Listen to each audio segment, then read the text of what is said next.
Yesterday was Ascension. This is Ascension weekend here in Sweden, and it is an anniversary for us as a family, approximately, because we arrived in Sweden May 17th of 2017.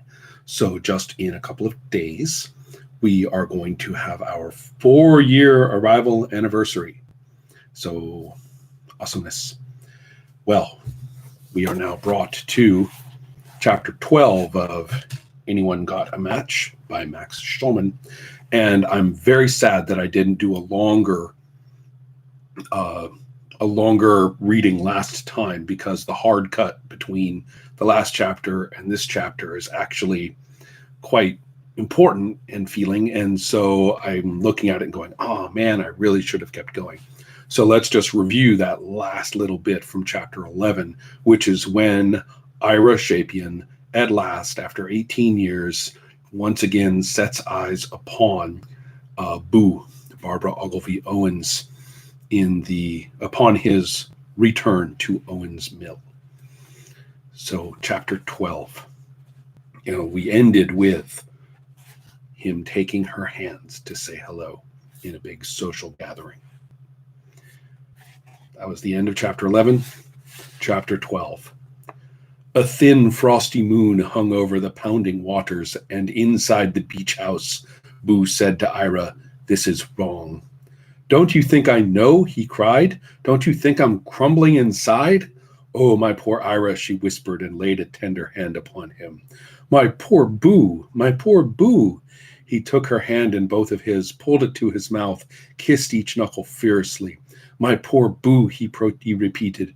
"To love so much, to be so alone for so long, for so long." She looked at him closely in the light of the dancing driftwood flames. "My poor Ira," she said, her voice trembling with anguish. "You are crying." "For you," he replied, "for your beauty, for your gallantry." "Yes, Ira, Ira, Ira," she kissed his salty eyes and pulled his head to her bosom. "I love you, Boo. I want you. And I you. Now. Yes, yes, now." He raised his head. His mouth found hers, clung, probed. "Ira, Ira, Ira. Yes, yes. No. No? This is wrong." "Oh, wrong," he agreed. "Oh, deeply wrong. We can't do this to Polly." "You're right, Boo. We can't. We mustn't. I love you, Ira, achingly and forever. Me too, Boo. I love you tempestuously and in my marrow." "Yes," said Ira. "Yes. There are no words for how I love you. There is only song." "Song," said Ira. "Yes. You are my dream, my essence. Kiss me," said Ira. "Oh, Ira." Again they kissed, their lips prehensile with desire. His hand held her nape, stroked the golden tendrils of her hair, found the zipper in the back of her dress. "There's a hook on the top," she said. "I can't seem to work it. Here, I'll show you." But as she started to reach, resolution abruptly returned. She sprang away from Ira, all the way to the other end of the long sofa before the fieldstone fireplace. "What can we be thinking of?" she cried. You're right, said Ira, hanging his head in shame. "It was madness to come out to the beach house. Insanity. We must go now." "Yes. We have been strong for 18 years. Let us not weaken now." "When I think of how strong you've been," said Ira, "I want to cry." "But you're not going to, are you?" she said with anxiety. "No," he said, biting his lip. She rose. "Come." He got up, grasped her hand tightly. Together they walked out the front door of the beach house and into the sudden glare of a pair of headlights speeding up the driveway. Boo and Ira stood frozen. A small, homemade sports car screeched to a halt, the headlights full on them. Gabriel Owens Fuller got out of the car slowly. He approached his mother, his head tilted with puzzlement. "Ma, what are you doing out here this time of night?" Boo tried desperately to still her breathing. "Hello, dear," she said, achieving a small smile. "Gabriel, I'd like you to meet—" "Ira Shapian," said Gabriel before Boo could finish. "It is Ira Shapian, isn't it?" Black Armenian eyes searched black Armenian eyes. "Oh my God," thought Ira, for he knew immediately and with perfect certainty that he was looking at his son. Oh my God in heaven, he thought. And Boo, seeing the truth strike Ira like a hammer blow, seeing him reel with the force of it, looked quickly at Gabriel to find out whether he had been visited by the same staggering realization. But Gabriel was grinning. In fact, Gabriel was chuckling. Sure, it's Ira Shapian, he continued. Right, Mr. Shapian? Ira nodded dumbly. Gabriel laughed now, peal on merry peal. What's so funny, dear? Asked Boo, controlling the flutter in her voice. Ma, do you remember the time we were talking about that old photo of Mr. Shapian? Remember I told you about the crazy feeling I had that I kept seeing Mr. Shapian's eyes all the time? Well, I was right. Every time I passed a mirror, I saw those eyes. Look, Ma, they're exactly like mine. Yes, they are rather alike, said Boo. Exactly alike, declared Gabriel, and that explains what happens. First, I saw Mr. Shapian's eyes in the photo. Then, whenever I looked in a mirror, I saw the afterimage. A common case of deja vu. That's all it was. Yes, that's all it was. Oh boy, what a relief to get that mystery cleared up. If there's anything I hate, it's something I don't understand. You see, dear, how simple things are. Yeah, said Gabriel. So, what are you doing out here in the middle of the night with Mr. Shapian? Well, said Boo. Wait, exclaimed Gabriel. That's simple too. You're just showing him some of the places he knew when he was stationed here. A sentimental journey, sort of. That's it, said Boo eagerly. That is precisely it. Gee, Ma, I hope I didn't scare you pulling in the driveway like this, said Gabriel apologetically. I was out testing my new fuel injection system and I saw lights in the beach house. Perfectly all right, dear. Well, I'll be on my way now, said Gabriel. As a matter of fact, we were just leaving ourselves, said Boo. As a matter of fact, said Ira, suddenly finding his voice, I'd like to stay and have a drink, if you don't mind, Boo. She gave him a curious glance. Of course, she said. It's certainly been a great pleasure meeting you, my boy, said Ira, and shook his natural son by the hand. Thank you, sir, said Gabriel. Good night, Ma. He vaulted into his car and roared away. Ira took Boo firmly by the elbow and steered her back into the beach house. Ira, I don't understand. We had just agreed to go back to Owen's Mill. No, he said. His voice was gentle, his face was soft with love, but his no was definite. Ira, sit, he said quietly and drew her down beside him on the sofa. Sit and be truthful with me. Ira, listen. He's mine, isn't he? Gabriel is mine. You never married that Navy flyer. It was all a fix to give the boy a name. Boo's eyes were downcast, her voice scarcely audible. Yes, Gabriel is my son, said Ira slowly, overcome with the force of it. My son, he repeated, and suddenly leaped to his feet. I must go to him, he cried. No, Ira, no, she clutched his arm fiercely. But he's my son, my flesh, my blood. Ira, think, you can never tell him, don't you see? Ira struggled, then went slack. I see, he said sadly. Yes, of course, I can never let him know. My flesh, my blood can never know. Poor Ira. And what about poor Boo? For 18 years, you've kept this secret bravely, telling nobody, not even me. I'm sorry, Ira. Sorry? It was a shout. You say you're sorry? For what, Boo? Do you know what any other woman would have done in your circumstances? I don't know. I only did what I had to. Observe, Boo. I am on my knees, he was. I don't want you on your knees, she insisted, tugging at his shoulders. He knelt firmly. I spend my life in a world where honor is dead and purity is an obscene joke. I grovel with the pack. I wear their stench. Now, in the presence of such cleanliness, I must kneel. Arise, my love, she said, still tugging. He still knelt. I worship you, Boo. She fell to her knees beside him. I love you, Ira. I called you gallant before. Now I know just how gallant you are, how noble you are. It is you who are noble, good and gentle and tender and sweetly vulnerable. Kiss me, Boo. But how can we do this to Polly?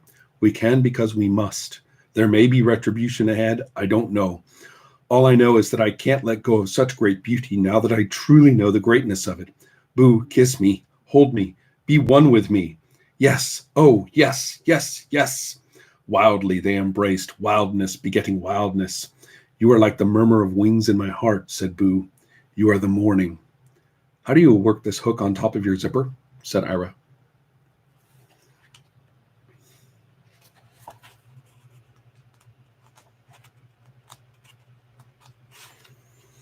Oh, well, long as we're stuck here together. And it's just completely irresistible to continue with chapter 13 onwards. When a man passes the age of 40, the incursions of time are too evident to be denied. The joints stiffen, the wind dwindles, the belly skids, the psyche churns turgidly, and the crankcase needs oil. There are, however, certain measures a man can employ to stem the melancholy tide. He can take up calisthenics and massage. He can eat moderately and sleep immoderately. He can go on frequent vacations. He can interest himself in hobbies. He can enroll in adult education classes. Or, most efficacious of all, he can fall in love. Ira Shapian, in the weeks following his reunion with Boo, became as young as Romeo and as unlikely. Often and loud he cried the tonic words, "I love you!" And as the phrase came rushing from his lips and sweetly reverberated in his ears, his heart would soar and his every corpuscle would shimmer. And there were words from Boo, too, protestations so rhapsodic that Ira's toes would curl and his respiration loiter. "My beloved," she would say, "you are a cello become timpani, a flute swollen to sounding brass." Or, in another idiom, "My dear one, you are a river at flood, a mist-bound crystal cataract." Ira listened, stroking the while Boo's tawny flanks before the driftwood fire, or looking into her tranquil eyes grown stormy with desire, or nuzzling her throat, or running a palm along the high, graceful arch of her foot. And as he listened and felt, the erosions of time were magically repaired, and winged youth was his. Guilt came later. Returning to his room at the Stonewall Jackson Hotel after each tryst with Boo, Ira always felt an irresistible compulsion to phone Polly in California. His hands trembled on the telephone, but his voice was steady and breezy and amiably matter-of-fact. He asked Polly about her health, about the house, and the twins. When Polly recounted the boy's latest achievements in mindlessness, he replied with indulgent laughter. Then, seeking to hear Polly laugh, he told her how things were going in Owens Mill, inventing anecdotes when there were none to report. And all the time the fox of guilt slashed at his liver. "How rotten I am," he thought, "how stinkingly corrupt, to summon up such glibness, such purulent, slimy glibness." Only once in each conversation did the glibness desert him. When, at the end of their talk, he said, "Well, good night, Polly," and she answered, "I love you, Ira," a cold iron silence would seize him. Struggle as he did, he could find no words. "Did you hear me?" she would ask at last. "I just told you I loved you." Still fighting for an answer, he would listen to Polly's patient, regular breathing and finally the tiny sigh just before she hung up the telephone. Then Ira would castigate himself in earnest, threshing and wallowing in his guilt, grinding his face in the much of it. But eventually, sometimes late, sometimes soon, a radiance would appear, a tall, slender, ethereal princess with hair of pale gold, and she would shine with such tender, healing eyes on Ira that all his sins were taken away, and he would lay down his raven head and sleep, a flickering smile of peace playing on his lips. Boo, like Ira, felt rapture and felt guilt, but she also felt despair, her own private blend. In Boo's set of values, despair was the inseparable companion of romance, and, in fact, not an unpleasant companion. Her despair was the non-virulent kind that only the rich can afford, wan, wistful, poignant, Bronte-ish. It was a dull-set unfulfillment that did not drive one to insert one's head in one's oven, but rather to pick up the poet's pen. Never had Lida's lyrics been more freighted with emotion than during those first weeks after Ira's return. A quatrain selected at random from The Mermaid will illustrate. "The sea has turned to fire, the flame is salt. My wounds implore the smoldering balm to enter. I would not, if I could, command a halt. Burn, salt, burn, sea, let pain remain my center."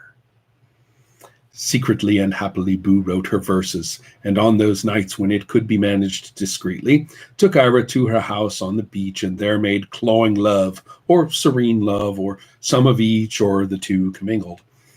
Nobody in Owens Mill had the slightest suspicion of Boo's energetic new bed life, for she stayed as active as ever, possibly more so as clubwoman, civic leader, mother to Gabriel, and manager of her estate. And Ira, younger than Springtime, moved into an office at Acanthus College and started working rapidly, accurately, and without fatigue on the huge task of preparing a television documentary about the hazards of eating. On Ira's first day in his office at Acanthus College, Jefferson Tatum came calling. "Just thought I'd drop by and see you got everything you need," said the old man. "You're very kind," said Ira. "Yes, I'm in fine shape, thank you." "About them phones on your desk," said Jefferson. "The black one's a regular phone, and the white one is direct to Clendenin in New York." "Yes," my secretary explained. "Very efficient girl, your Miss Whitaker," said Jefferson. "Takes 120 words a minute and got the hottest britches in Owens Mill." "I'll bear it in mind. She'll slap your hand a couple of times at first, but that's only for show. You just keep grabbing here." "I hear. Well, I know you're busy, so I'll mosey on. Anything you want, call me." "Thank you. On the black phone." "Yes." "Well, I'll be going now. Goodbye." "Oh, one more thing." Jefferson removed a pamphlet from his pocket and laid it on Ira's desk. "You might glance at this when you get time. It's last month's bulletin of the Food and Drug Administration. Mind you, it ain't nothing we wrote here at Acanthus. It's FDA's own official monthly report to the American people." "Thanks. I'll read it later." "You do that. And be sure not to miss them items I checked with a red pencil. This one, for instance." Jefferson pointed to a story on the first page of the bulletin. The headline said, "FDA Chief Asks New Recruiting Drive Inspectors Seriously Under Strength." "See that, Sonny?" said Jefferson, poking the item with his forefinger. "The man says they're seriously short of food inspectors. Not me says it, him, the boss of FDA. There it is in black and white in the official authorized bulletin of FDA. See?" "I see," said Ira. "Now take a look at this," said Jefferson. He flipped the bulletin open and pointed at another story marked with a large red check. The headline said, "Summary of Seizure Actions." Jefferson read aloud. During October, FDA seizures of filthy and spoiled foods totaled 1,816,994 pounds, a figure somewhat below the normal monthly average. Largest seizures, as usual, were of wheat contaminated with rodent droppings, 1,216,290 pounds last month. "What?" exclaimed Ira. "Read it yourself," said Jefferson, pushing the bulletin in front of Ira. "There it is, plain as day, official and authorized, written and published and distributed by the Food and Drug Administration of the Government of the United States." Ira looked, saw that the story was precisely as the old man had quoted it, shook his head with incredulity. "But this is terrible," he said. "It is a cataclysm," said Jefferson. "It is a visitation and a curse. Think about it, Sonny. The boss of FDA says his staff of inspectors is way under strength. But even so, last month, undermanned as they are, FDA still managed to grab over 1 million pounds of contaminated wheat. Now think hard, Sonny. Think how many million pounds they didn't grab. Think if they was way up to full strength, how many million more pounds of what they'd find that was shot full of mouse turds." "Pleasant thought," winced Ira. "Well, I'll leave you to your work now," said Jefferson. He paused at the door and smiled sweetly. "Just one last word of advice. Stay away from raisin bread." With a benign wave, he made his departure.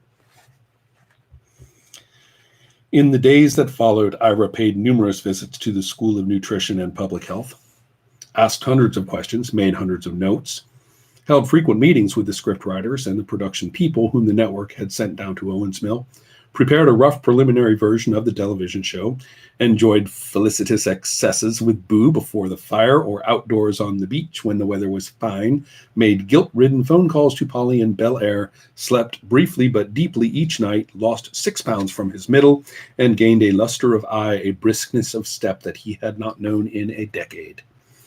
To preserve his new won euphoria, Ira scrupulously avoided using the white telephone, which connected him directly to Clendenin in New York. But one day necessity forced him to pick up the white phone. "Ira, chickie!" cried Clendenin. "How are you, dull buggy?" "Oh, shut up," said Ira. "I've got 2 questions for you. Number 1, is there any chance of getting an air date a few days later than December 18th? "Baby, you know better than that," replied Clendenin. "I don't have to tell you how hard it is to clear 60 minutes of prime broadcast time. So it's December 18th for sure." For sure, said Clendenin firmly. So when do you want to start taping the show? December 11th, 12th, 13th, 14th? Pick your date, baby. No, said Ira. I beg your pardon, said Clendenin, an edge of nervousness in his tone. The point is, I can't tape this show. There's not enough time. I'll have to go on the air live. Clendenin's nervousness increased. Why, Ira? Do you need more writers? More crew? More anything? No, Clendenin, it's not me. I could be ready in plenty of time to tape. The trouble is, Dr. Salenko has a batch of experiments in progress that can't possibly be finished before air date. Couldn't they be speeded up? People you can speed up. Hamsters? No. I don't like it, baby. Too many things can go wrong with live shows. Relax, Clendenin. I was making live television when you were still selling mechanical dogs. Now let's get to my second question. Have you found someone yet who will do the rebuttal for the food industry? I have, answered Clendenin, and there was no trace of unease in his voice now. He oozed confidence. I have found an excellent man. He better be excellent if he's going to tangle with Dr. Salenko, Ira warned. He better be better than excellent, because if he's not, $40 million worth of General Foods billings are down the drain, and you are just another unemployed person in a black suit. I am touched by your concern for my job, Ira Ducks, truly deeply touched. Yeah. So who did you find? A simple man. A modest, kindly, New England Anglo-Saxon Protestant man. A man who looks like a Norman Rockwell painting, even as he sits on the board of the Leahy Clinic, the Rockefeller Foundation, the Payne Whitney Medical Center, the Surgeon General's Panel on Smoking, the Space Medicine Advisory Committee, the Salk Institute. A man who seemed homespun, even as he stood in white tie and tails receiving the Nobel Prize in Medicine. There was authentic awe in Ira's voice. Did you really get Andrew McAndrews? I knew you'd be pleased. Pleased? Hell, I am ecstatic. When are you sending him down? Clendenin hesitated an instant before answering. Well, the fact is, Ira, baby, I'm not sending Dr. McAndrews. I am personally accompanying him. After all, a man of such eminence deserves every courtesy, don't you think? What I think is you're scared stiff to let me do a live show, so you've just decided to come down here to keep your hand on this switch. Now, Ira, that's just plain silly. It really is, agreed Ira. Come to Owens Mill if you like, look over my shoulder, breathe deep down my neck, tap my phone, steam open my mail, but Clendenin, be smart, leave your paws off my show. I've got all the pieces now. Salenko on one side, Andrew McAndrews on the other, a powder keg in the middle, and the air full of sparks. Put them all together, they spell Emmy. Emmy, said Clendenin, and Ira could see his beady eyes widen with cupidity. You seriously think so? Goodbye, pussycat, said Ira, and hung up the white telephone.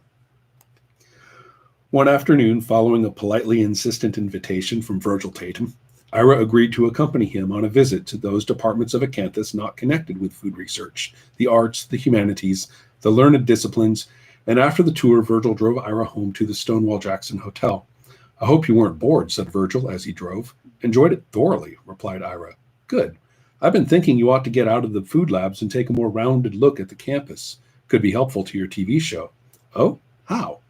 I know, of course, your subject is food poisons, but it seems to me, and I'm speaking strictly as a layman, that you might possibly add a little scope to the program if you covered the whole of Acanthus. Uh-huh, said Ira. Also, you wouldn't be entirely broken-hearted if the world found out. You've turned Acanthus into the best university south of Harvard. Right, Virgil? Right, grinned Virgil, and up yours. Ira grinned back. All right, Prexy, I'll hand you a few posies. You've got 'em coming. Thanks. Forget it. Hey, Ira, would you like to have dinner tonight with Boo and me? Ira jerked upright. This night, as it happened, he had a seaside rendezvous with Boo. Gee, I'm sorry, Virgil, he said, speaking carefully, but I'm booked. Virgil sighed. Yeah, Boo told me the same thing when I asked her. She's got one of those damn committee things tonight, but I thought if I called her back and said you were coming, she might change her mind. She's pretty impressed with you, you know. No, I didn't know. It's a fact. Truth is, I'm pretty impressed myself. You're a pretty impressive fellow, Ira. You'd have to be to catch a great woman like Polly and keep her all these years. Yeah, said Ira, tonelessly. I'm not sure exactly what you've got, Virgil continued. Something volatile, I expect. Something mercurial and unpredictable that's pure catnip to women. No female can tolerate the sight of an undomesticated man, as I'm sure you know. Really? Maybe that's why I've been striking out with Boo for 20 years. Too tame. too square. Sometimes I think I might buy a beret or something. Forgive the question, said Ira, but after 20 years, have you ever considered giving up on Boo? Daily. But love, said Virgil solemnly, is very mysterious. Amen, said Ira, also solemnly, as the car pulled up to the Stonewall Jackson Hotel. As Virgil suggested, Ira thereafter spent more time poking about the whole of Acanthus, and he was properly impressed with what he saw, but his primary focus remained on the School of Nutrition and Public Health. Daily he came, observed, and recorded. He never got entirely hardened to the sight of expiring rodents, but it was, as it happened, a cage full of healthy mice rather than a cage full of sick ones that brought Ira closest to the edge of trembling. Chapin, said Dr. Solenko as he entered the lab one morning, how would you like to see a genuine dilemma? Why not? Said Ira. Look here, said she, indicating 2 cages of mice on a lab table. In one, the mice were pathetically moribund, but in the other, they were sleek and agile, their eyes bright with health. We have been dosing the mice in both cages with AB yellow, which, you will recall, is a dye commonly used in butter, continued Dr. Solenko. One cage of mice has been getting very large doses, the other cage has been getting very small doses. Now, Chapin, which is which? Okay, I'll play straight for you. The sick mice have been getting the big doses, and I'm wrong, right? You're wrong, right, nodded the doctor. The sick mice, very sick indeed, they are dying of cancer, have been getting the little doses, and the healthy mice, the big ones. Ira looked mystified. I don't understand. You don't understand, and neither obviously does the Food and Drug Administration. But the explanation is perfectly simple. Chapin, look at that shelf behind you. See the tall blue bottle? That's a quart of ink. Now, what do you think would happen if you gulped down that whole quart of ink?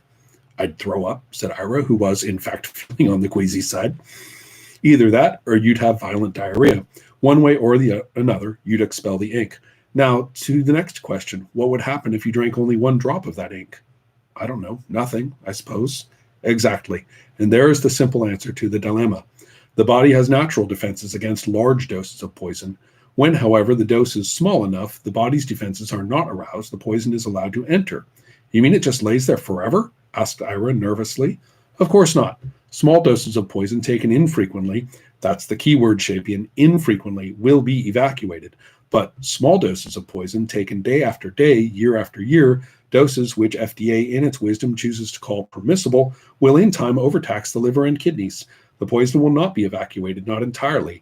A residue will accumulate in the fatty tissues until sooner or later, she pointed at the cage of wretched dying mice, this kind of thing will inevitably happen. Let FDA talk about permissible doses. I say when it comes to poison, her voice shook with indignation, no dose whatsoever is permissible. Bravo, cried a large man. Sorry. Bravo, cried a small man with a large red beard who had just entered the lab. Hello, Levine, she said sheepishly. Excuse me, Joan of Arc, said Levine. I hate to bother you when you're making a speech, but I need another centrifuge. I'll send one over, said Dr. Solenko. Oh, Levine, this is Ira Chapin, the television man. I know it's Ira Chapin, the television man, and goodbye, said Levine. Ira caught Levine's elbow before he could make an exit. Excuse me, sir, I've been meaning to pay you a visit. You, I understand, are the one who thinks water is so dangerous. For washing, no, said Levine. For drinking, you got to be crazy. Could you be more specific, sir? I could be specific for 6-8 months if you got the time, answered Levine, but even if you got the time, I ain't. So what do you want to know, mister? Pollution, chlorination, purification, storage, fluoridation? What? Well, let's start with fluoridation. All right, come to my lab, said Levine. Solenko, the centrifuge, you'll remember? I'll remember, she said. Goodbye, Chapin. Goodbye, Dr. Solenko, called Ira and raced to overtake Levine, who was already speeding down the corridor. What do you have against fluoridation? Asked Ira, catching Levine as he entered his own laboratory. You got a notebook? Yes, sir, said Ira, taking out pad and pencil. Write fast. I'm a busy man, said Levine. Objection number 1, dental. Objection number 2, hydraulic. Objection number 3, legal. Objection number 4, medical. Objection number 5, economic. Got it? Got it. Okay, number 1, dental. About cavities, I wouldn't even argue. You tell me fluorine prevents cavities, I'll say fine. Fluorine prevents cavities. Well then, look at this. Levine reached in a drawer, took out several 8x10 color photographs, and spread them for Ira to examine. In the South Atlantic, there's an island called Tristan da Cunha. The water on this island is not artificially fluoridated. It contains in its natural state 2 ppm, that means parts per million, of fluorine. Now here you'll see some photographs of the happy, smiling natives of Tristan da Cunha. Nice looking fellows, yeah? My God, gasped Ira, what's wrong with their teeth? Mottled, said Levine. Here's one with brown and white stripes. Here's one with polka dots. And how do you like this fashionable herringbone? Okay, doctor, I admit it's scary, but on the other hand, there aren't too many of us living in Tristan da Cunha. Don't be a wise guy. You'll find teeth exactly like this in parts of Texas, in parts of England, in parts of Pennsylvania, in any place in the world where there's too much fluorine in the water. But how much is too much? Asked Ira. As I understand it, the American Dental Association has set a strict limit. The American Dental Association should be locked up, the whole bunch, replied Levine. Sure, they put a limit, 1 part per million. And maybe 1 part per million wouldn't hurt you. But how can you be sure you're only getting 1 part per million? Let's take my objection number 2. Hydraulic. Levine dipped into another drawer and ripped out a sheaf of papers. I got here reports of water commissioners from New York City, from Pittsburgh, from the state of Wisconsin, from Morristown, New Jersey, from 20 other places. All of them say the same thing, incrustation. You keep pouring fluorine into a water supply, the valves develop such a crust that nobody knows from day to day how much fluorine is getting in or staying out. And no way to control incrustation? Sure, pour more chemicals in the water to dissolve the fluorine. What's the difference if they dissolve your guts in the bargain? Ira's pencil was flying over his pad. All right, now objection number 3, legal. Listen, said Levine, if there should happen, God forbid, a plague in this country, then the government got a right to go in and vaccinate everybody. No argument. But cavities is not a plague, and the government positively got no right to invade your body with fluorine. Anybody wants fluorine, let them buy it in the drugstore. The rest of us stand on the 14th Amendment. Good point, declared Ira. And here's another, objection number 4, medical. Now, I'm not one of them nuts who says fluorine causes everything from cancer to clap. Just the same, we know fluorine is a poison. 4.5 grams will kill you, no question. Also, we know fluorine got a definite action on the skeletal structure. If it works on the teeth, it works on the bones, that's for sure. How it works, we're still trying to find out. Probably bad, but like I say, we're still trying to find out. So, mister, answer me this until we find out what kind of craziness to go dumping fluorine in the water. Yes, said Ira, another good point. And if you ain't convinced yet, let me give you the clincher. Objection number 5, economic. Do you know that out of every $10,000 we spend to fluoridate our water, $9,975 goes for flushing toilets, sprinkling the lawn, washing clothes, and like that? Only $25 out of every $10,000 is for drinking. I rest my case. Quite a case. Thank you. So now will you go away and let me work before them dentists put us all in the hospital? Making his rounds one day, Ira dropped in on Lyndon of Arts at the Cultural Anthropology Department. He found him presiding over a small seminar composed entirely of Negro students. 3 young men seated on one side of the table, 3 co-eds on the other, Lyndon of Arts at the head. Shapian, come in, beckoned Lyndon of Arts. Students, this is Ira Shapian, a television lackey. Shapian, I'd like you to meet Lucy Swift, Mary Groves, and Helen McDermott on this side of the table, and on the other side, Jim King, Ed Riley, and Phil Tolliver. Hi, kids, said Ira with a friendly smile. Professor, please forgive my busting in on your class, but I'm trying to cover as much as I can of Acanthus in the TV show. I was thinking maybe I'd find something here I could put on television. You won't, said Lyndon of Arts positively, and I'll tell you why. 2 reasons. First, because I am not the kind of man who is invited to make television appearances.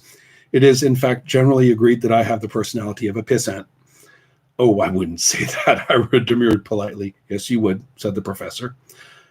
On second thought, said Ira, you're right. I would.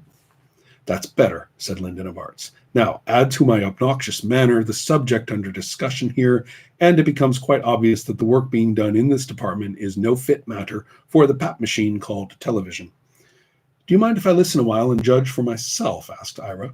Lyndon of Arts shrugged. As you like, he said, and indicated an empty chair at the foot of the table. Ira sat. The professor addressed his seminar. Now then, class, let us continue. I was saying before Shapian interrupted that I am chairman of the board of trustees of the William Lloyd Garrison Foundation. Our annual committee in a few weeks we will be picking the recipient of our annual Community Relations Award. Among the leading candidates is Jefferson Tatum. He turned to one of the students. Phil, how would you vote on old Tatum? I would vote a big loud no, said Phil vehemently. Mr. Tatum doesn't care anything about Negroes. He is nothing but a tokenist, a shrewd tokenist, I grant you, but a tokenist. His only concern is to keep his town nice and quiet and peaceable. Lyndon of Arts quickly surveyed the other students. Do you all feel the same? Everyone nodded. Your position has merit, allowed the professor. Tatum is, without question, a tokenist. Still, how can one ignore all he has given to Acanthus College and the town of Owens Mill? Now you've said it, sir, cried Jim, slamming both fists down on the table. Mr. Tatum gives. Whatever Negroes have achieved in this college and in this town has been the result of Mr. Tatum's bounty. Well, we don't want it that way. We don't want things given to us. We don't want to depend on any man's generosity. We have rights, legal and moral, and all we ask is what the laws of God and man say we're entitled to. There were shouts of assent from all the undergrads. Bravely spoken, said Lyndon of Arts with a tolerant smile. All right, then, let me propose another candidate for the Garrison Award. How about Governor Wallace of Alabama? The students looked bewildered, as did Ira. Why not? Continued Lyndon of Arts. Has any man's conduct done more to unite the Negro community in America? Isn't that worthy of recognition? Look, Professor, said Lucy, I thought this was a serious discussion. Oh, I'm serious, all right, Lyndon of Arts assured her. However, I see you are not persuaded by my reasoning. Very well, we'll scratch Governor Wallace along with Jefferson Tatum. I will try another name on you, Senator Mansfield of Montana. The students paused, pondered, exchanged looks of general approbation. He's a good man, said Mary, summing up for her colleagues. He's a fine man, said Lyndon of Arts. He's a decent man, an intelligent man, an enlightened man. His heart is in the right place. The only trouble is he is not even remotely in the running for the Garrison Award. Why not? Asked Helen.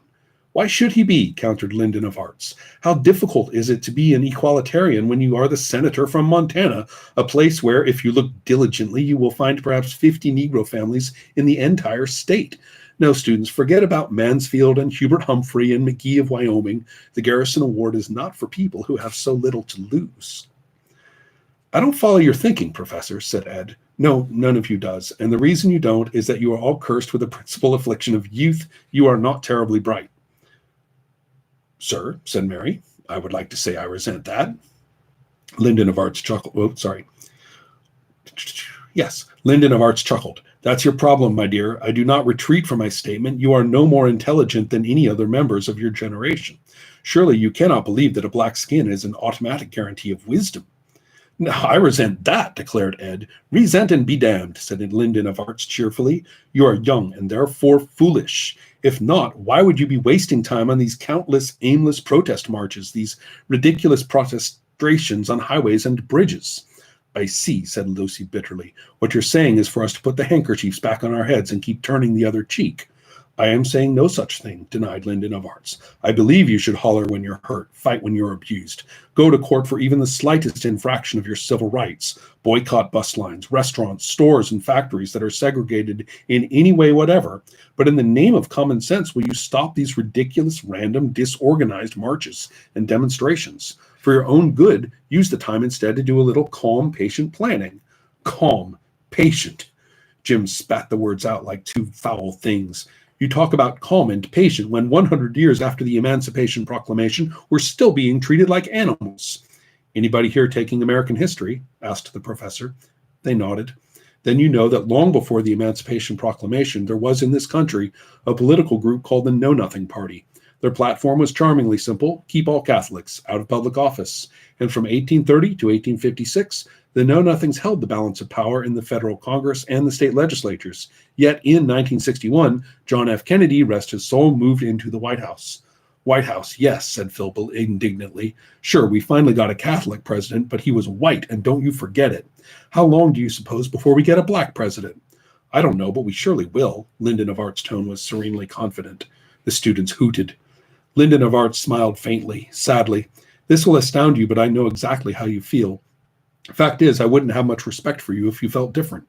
Kids are full of ideals, and patience isn't one of them. You want everything to happen right now. Well, it's a crying shame, but that's not the way the world moves. Little steps, my starry-eyed young friends. That's the cadence. Tiny steps, sometimes imperceptible steps, but forward steps. There's the encouraging thing. You mean forward steps like in Birmingham? Asked Helen mockingly. I am acquainted with Birmingham, answered Lyndon of Arts without heat, and I know about Chicago and Harlem too. But I also know that the armed forces are desegregated today. I know there are black men making policy on Capitol Hill and in the executive branch. I know the Supreme Court has said that separate can never be equal. I know we have an EPC, a civil rights division in the Justice Department, and a whole battery of presidential powers to stop discrimination. Mary scoffed. And what good are all these things? More good than Malcolm X, replied Lyndon of Arts quietly. More good than Adam Powell and all the other fishers in troubled waters. What too many of you lose sight of, my dusky countrymen, is that when the smoke clears, and it finally will, you are going to have to live alongside your white neighbors. We are Americans, every single one of us, and America is first and foremost a melting pot.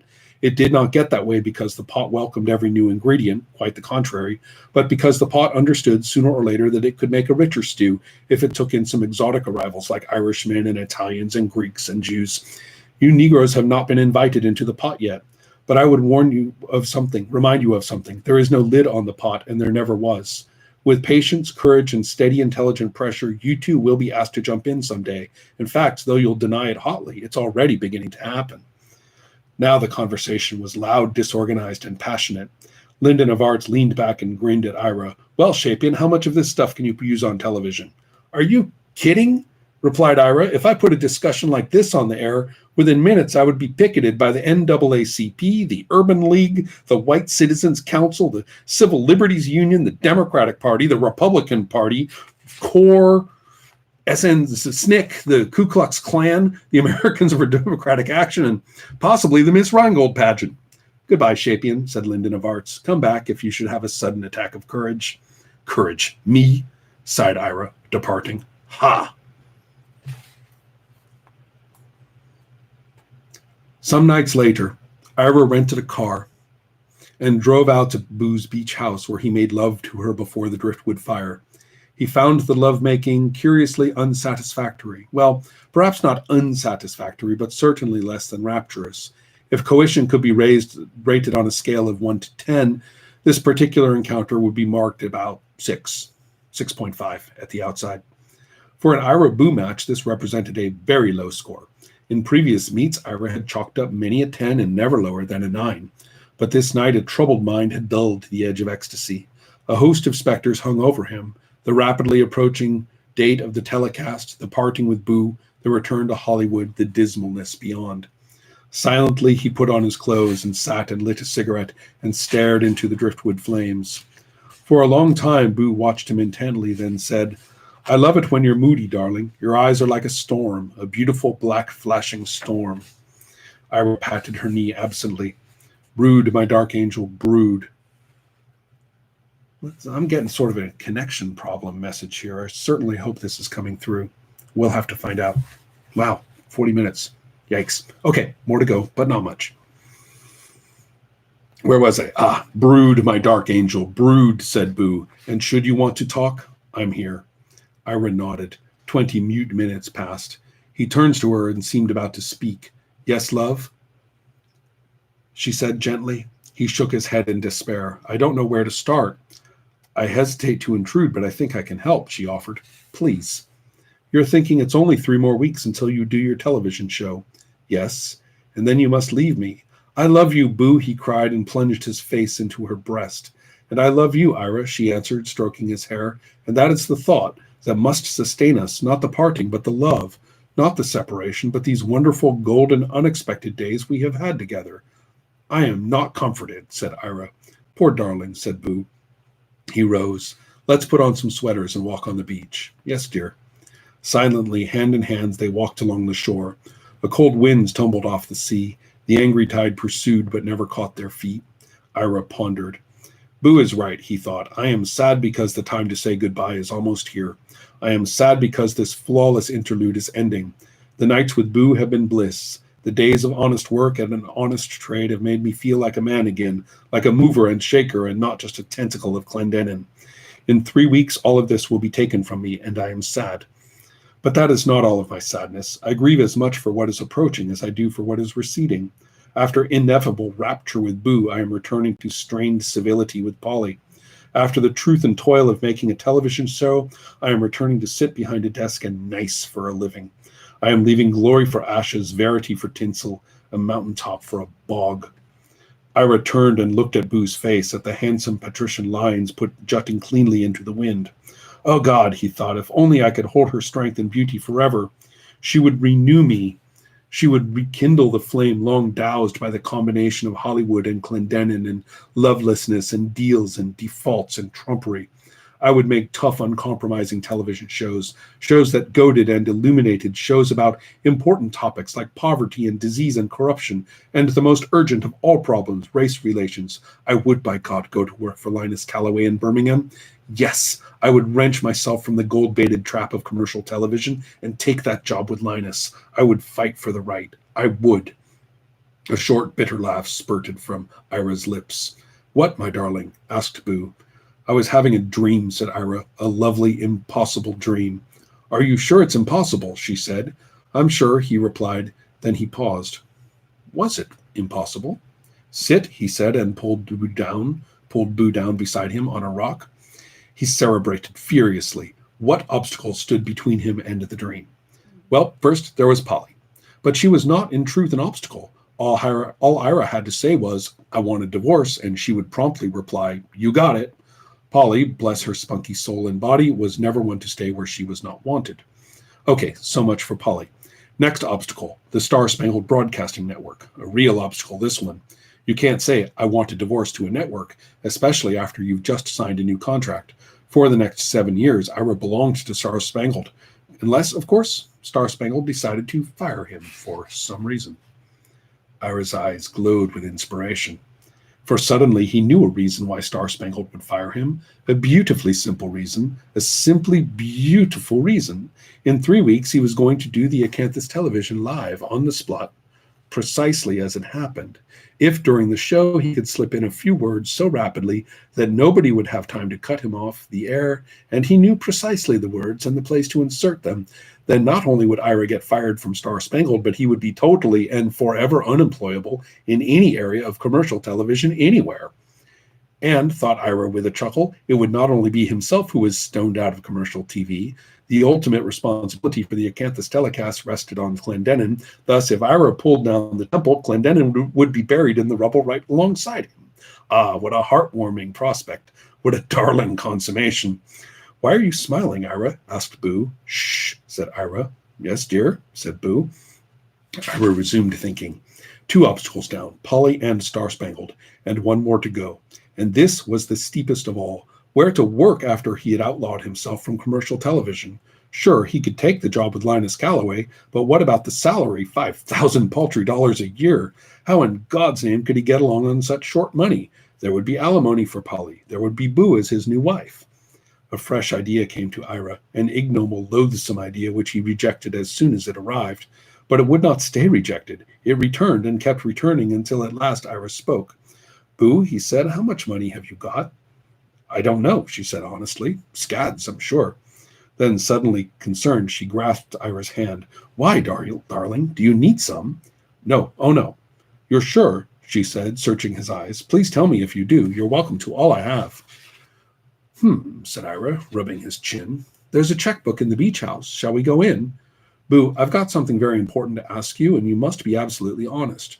Would you still love me if I accepted money from you? I don't mean just once or twice. I mean regularly and systematically for the rest of our lives. She looked at him with unfeigned bewilderment. I don't understand, Ira. Of course I'd still love you. What's money got to do with love? If I have something you want or need, then my greatest joy is to give it to you. Don't you know that? Kiss me, Boo, and then I've got one more thing to ask. She gave him her lips, then withdrew to await the query. Yes, dear? We've never talked about the race problem, Boo. I'd like to know where you stand. Her brows knit. You really are full of riddles tonight. Race problem, you say? What race problem, Ira? There's only one race, the human race, and God grant we all recognize it soon. Kiss me again, and this time good. She kissed him good. She rose with, thank you, he said. Let's go. She rose with him. Don't you have any more questions? No. Then may I ask one? Of course. What exactly is going through your mind? I can't tell you. I just can't, he exclaimed in anguish. All right, dear. But I must, he cried abruptly, giving way. If I don't talk, I'll break into pieces, little jagged pieces. Poor, tormented dark angel. Listen, Boo, he said, grasping both her hands. What I'm about to say, it's not an offer, you understand, not a proposal, not a commitment. Speak, my love. He spoke. Wildly, gushingly, he undammed his thoughts about divorcing Polly, burning his bridges in commercial television, taking a job with Linus, living on Boo's money. She gasped. Even in the scant moonlight, he could see her face go pale. No, no, Boo, he said hurriedly. No, no, don't be frightened. I'm not proposing. I'm just thinking out loud, is all. Ira, I love you. And I love you, he replied loudly. I love you, love you, love you. He poured kisses randomly on her face and shoulders. Ira, please let me finish. Sorry. I love you, she repeated, but we can't do this to Polly. You're right. We can't. I know, he said then. Why not? You know why, Ira. Yes, I know. We must be brave. Brave, he said bitterly. Heaven within our reach, and we must bravely turn away. We must. Boo, I don't know if I want to go on without you, he said quietly. She looked deep and long into his eyes. Think some more about it, darling. Think it through calmly, slowly. Then we will talk again. You mean you would marry me? He asked, half hopeful, half fearful. I don't know. I honestly don't know. Perhaps if you can find it in your heart to hurt Polly, I might be strong enough to go along with you. I see, said Ira. Terrible mean thing to do to a good woman like Polly, of course. Unspeakable. But you'd go along, you say. I don't know, Boo answered. You must think it through first. Good idea. I'll think it through. I love you, Ira. I'll think real hard, he assured her. Real hard. And, he added, I love you too. They exchanged a soft goodnight kiss, got into their separate cars, and drove to Owens Mill. As he drove, Ira tried hard to sort out this night's developments, but the din of his pounding heart made thought impossible. Whether his heart pounded with joy or fright, he could not tell, but pound it did, and his extremities were clammy, and his face was feverish, and his mouth was dry. He parked the car in the Stonewall Jackson garage, walked into the hotel lobby, and stopped at the desk for his room key. Oh, Mr. Shapian, here's a message for you, said the room clerk, handing him a telephone slip. Urgent, it says. Ira looked at the slip. It was a phone call from Polly, the first she had made to him in all the weeks he had been in Owens Mill. Urgent, said the operator's notation, and the word was underlined 3 times. There was no confusion now in Ira's mind as to whether his heart pounded with joy or with fear. It was pure raging fear, irrational fear, a wild, demented certainty that somehow Polly had been leaning over his shoulder tonight and listening to every word. Ira did not wait for the elevator, but ran up the 4 flights of stairs to his room. He snatched the phone off the hook and stammered his home number to the operator. Hello, said Polly in Bel Air. What's wrong? What's wrong? He yelled. What's wrong? Ira, are you loaded or what? Who says anything's wrong? The phone message. Urgent, it says. Urgent, urgent, urgent. Would you calm down, you nutsy Armenian? I told him to write urgent because I wanted to be sure you'd call back tonight. Why? Huh? Why? Oh, brother, you are in terrible shape. It's a good thing I'm coming out there tomorrow. Ira's voice fell to a hoarse whisper. You're what? That's why I wanted to be sure you'd call tonight. My plane gets into Owens Mill at 10 a.m. But how can you come out here? Well, Ira, it's not simple, but here's how you do it. You take a taxi to the Los Angeles airport, see? Then you get on a big, shiny airplane. Then you fasten your seatbelt. Then you... Polly, cut the clowning. How can you leave the twins home alone? You know how they are. Boy, do I know how they are, said Polly with feeling. But, she added cheerfully, it's not my problem anymore. Or yours, either. Polly, listen to me. I'm not yelling now, right? I'm calm, right? What are you trying to tell me? Just this. Our boys were inducted into the Marine Corps this morning. Huh? A very colorful ceremony. Too bad you had to miss it. Marine Corps? What Marine Corps? The United States Marine Corps, said Polly. Our kids are now the responsibility of the government, which, if you ask me, is only fair. We've been paying taxes for a lot of years. It's time we got something in return. Polly, what kind of gag is this? Those kids can't join the Marines without their parents' signatures. Both parents? Oh, honey, said Polly gaily. I learned how to forge your name years ago. My God, said Ira. Well, I'll see you at 10 tomorrow morning. Good night, old husband. Ira listened to the click at the other end of the line. Then slowly, very slowly, he hung up the telephone.